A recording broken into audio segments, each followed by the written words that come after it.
What is going on, you guys? Welcome back to another Door Kickers 2 video. As you guys can see, we finally have some new updated information about Door Kickers. Now, I know I haven't had a video come out in a little while, and honestly that's because I feel like I've kind of done everything in the game so far. We've done our little Iron Man modes, we've completed all the missions I believe, and you guys know I love this game. Not only is it a great game, it's a great training tool to teach you guys how we use room clearing tactics in the real world. But this video is not about that. This video is about the new update that is coming out.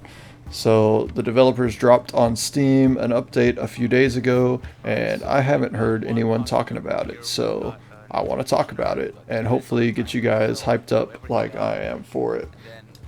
So if you guys could do a huge favor for me, drop a like on the video, subscribe to the channel, turn your notifications on, because we're about to have a whole lot of Door Kickers 2 content coming down the road. So we're going to hop right into it. I'm going to jump on the Steam page and just break everything down for you, just like how they have it written. So this was posted on Tuesday, October 8th. Update on progress towards full release. Missing in action game developers break silence. Our dear supporters and community, a long time ago we decided to avoid releasing smaller updates and just focus on finishing the game as a whole, thinking it wouldn't take us that long. LOL. We reckoned it would be more efficient to have one release instead of countless cycles of building, testing, announcements, bug fixing, and so on. We knew the game was in a good spot with plenty of content and gameplay. Hala Stognerd channel, including the random map generator and workshop. There's currently over 7,500 maps in the shop. The bad news, you've already seen, no updates in a year. The good news is that with so many new additions we worked in the meantime, it will feel like a new game once released. Bottom line is development hasn't stopped. Let us cook a bit more and you will be rewarded with a great game. Here's some of the things we've done since the last update. Campaign mode.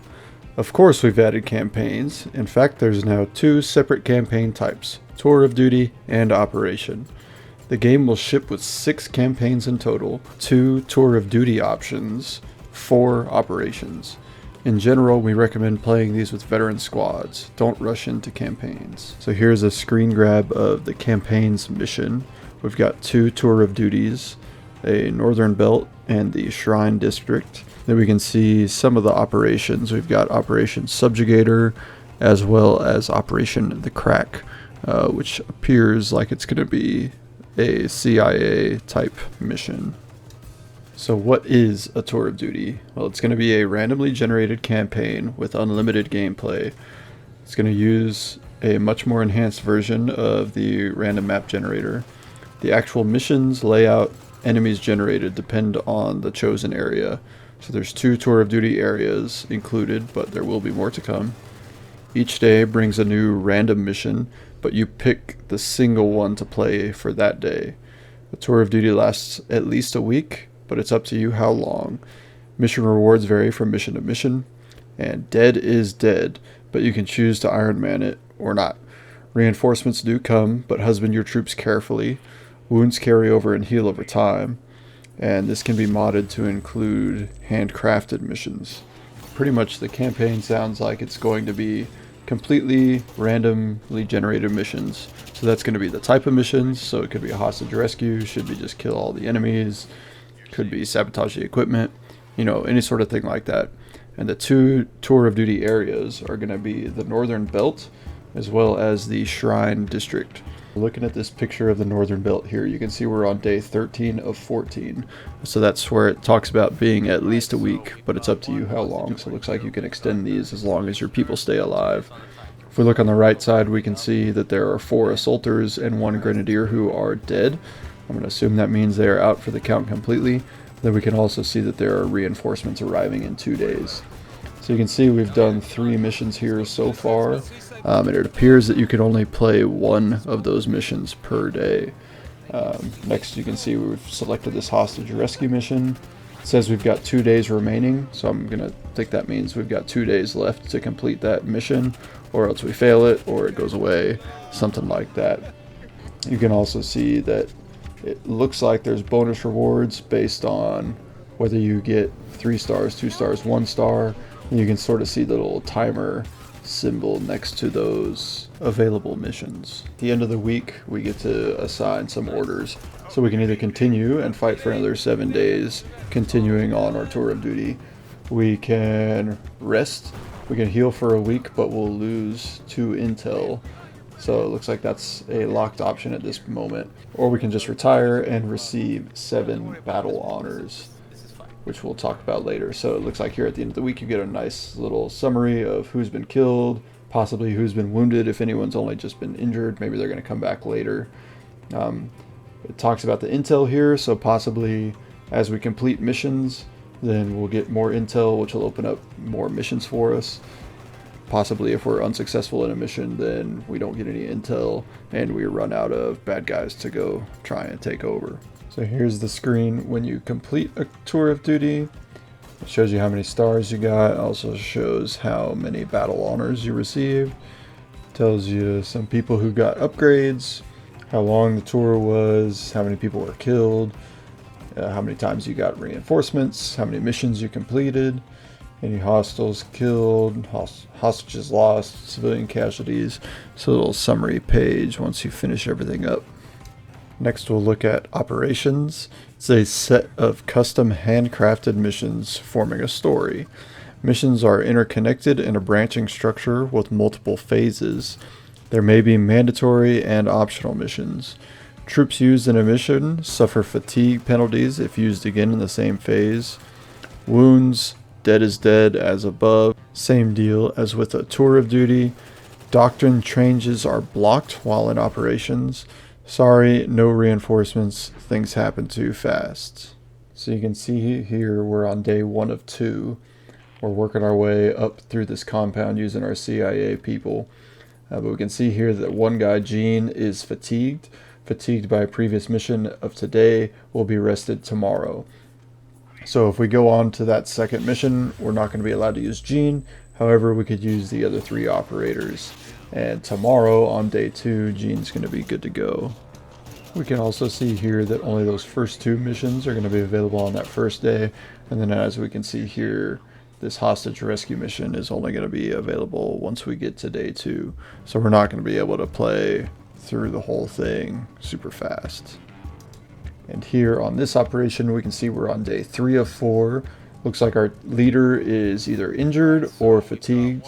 That looks more like an injured type rating. So back to the Iron Man type mode, where if you get a serious red injury, you'll be out for a few missions. So it looks like our leader is going to be out at least for today, if not for 2 more days. And then we've got 3 assaulters who are dead there.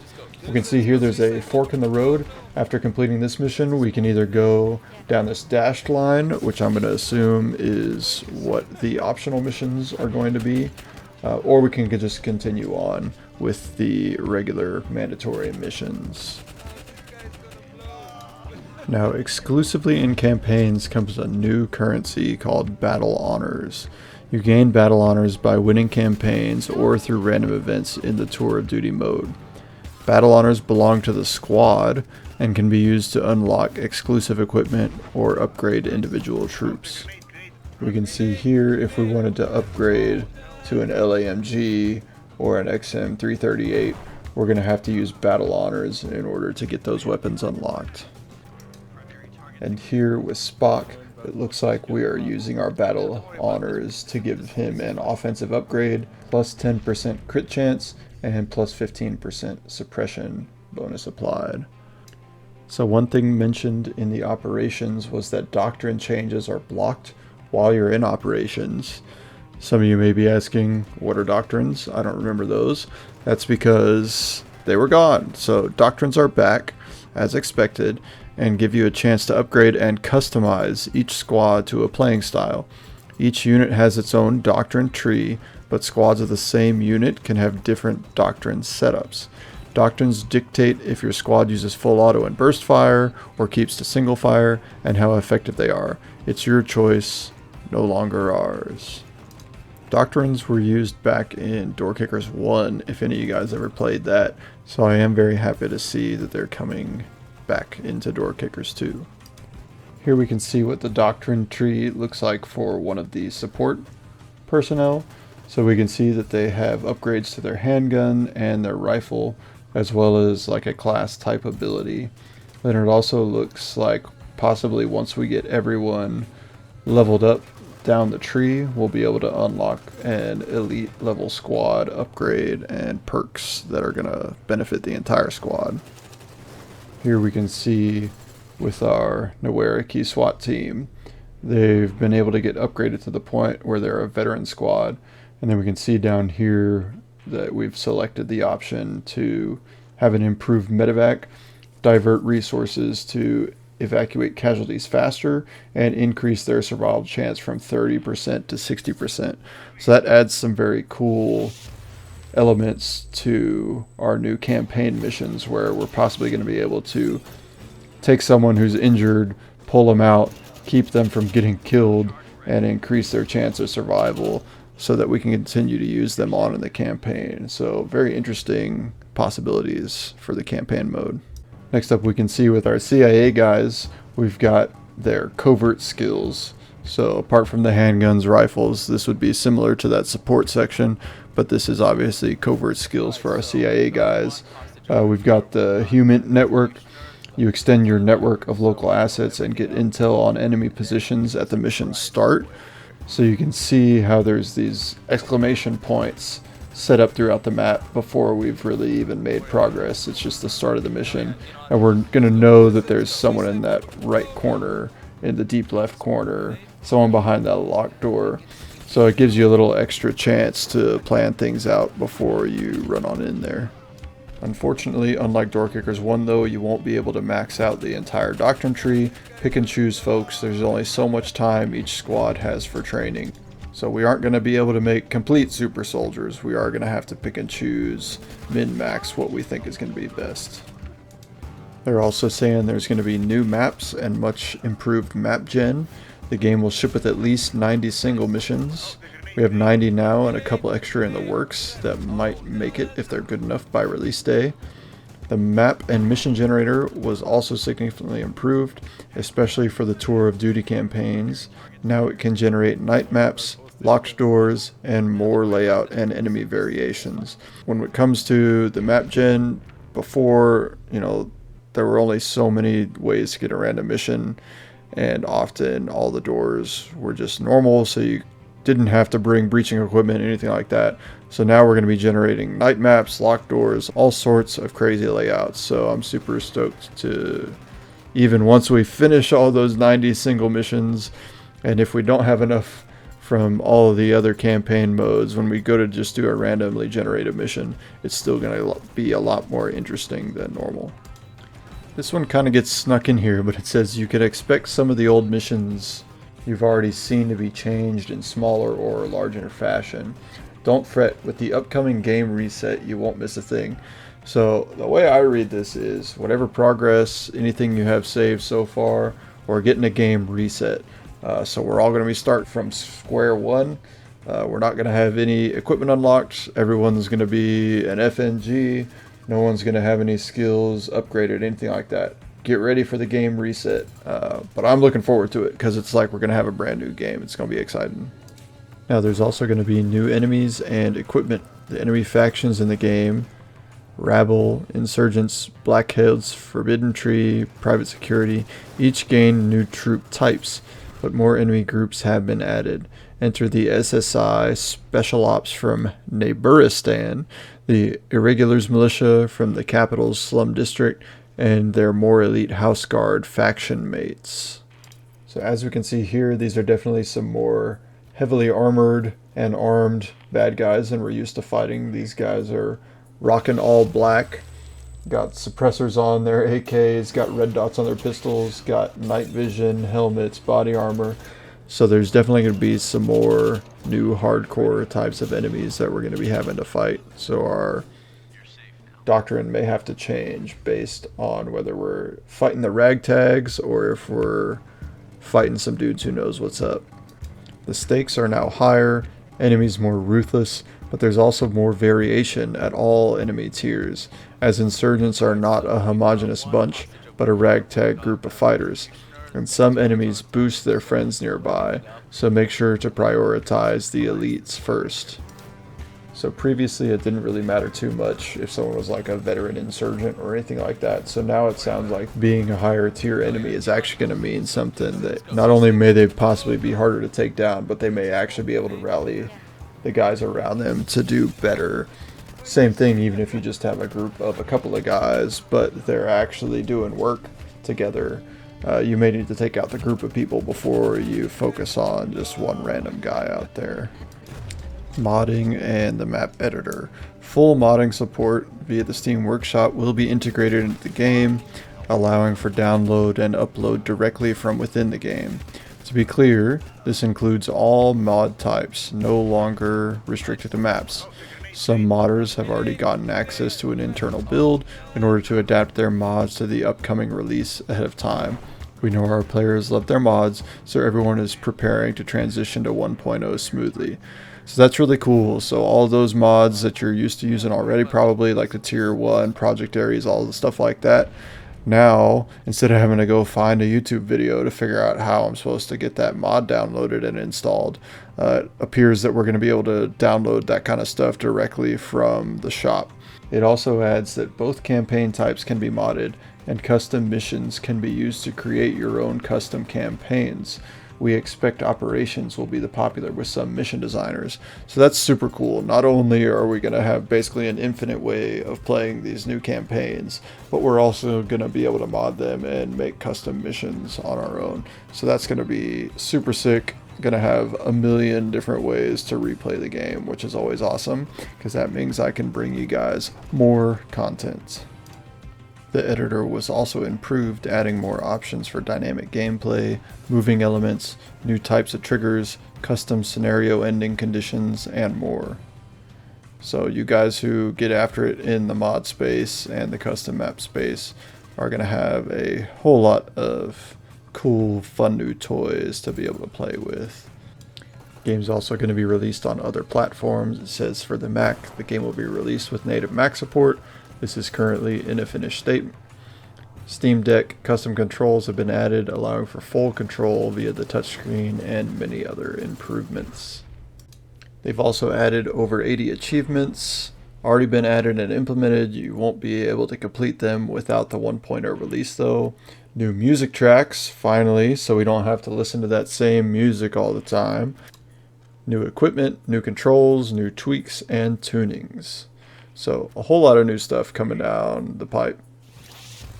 So then, what remains to be done? The new content is mostly finished. What remains is mostly tweaks, recording new voices, and translating the game to other languages. We can't commit in advance to a certain release date. Quality is paramount, so it will be done when it is done, which is totally fine. We've been waiting for a long time anyway, but it's just a little bit closer. But we're definitely not far now. Now back to work for us, and we'll be back to this space. Your devs. Alright, so we've got one hostage over here. So I don't know about y'all, but I am seriously super stoked for this.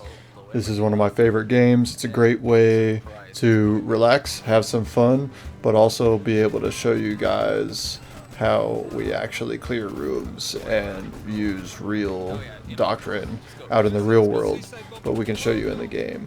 This is legitimately one of the best training tools I've ever used. Just the way the game works with their little angles, being able to clear rooms, being able to show much easier than on paper or in any other way exactly why you clear a room this way, because you can get two muzzles in this corner, why you want to take this facing that way or this facing the other way. It seriously is one of my favorite games. Super entertaining and honestly a lot of educational value. So I hope you guys have enjoyed my videos so far. Again, if you would please drop a like on this video, subscribe, turn your notifications on, share the video with your buddies. That way you will be up to date when this stuff comes out and you can keep learning with me. I hope you guys enjoyed. I'll see you in the next one.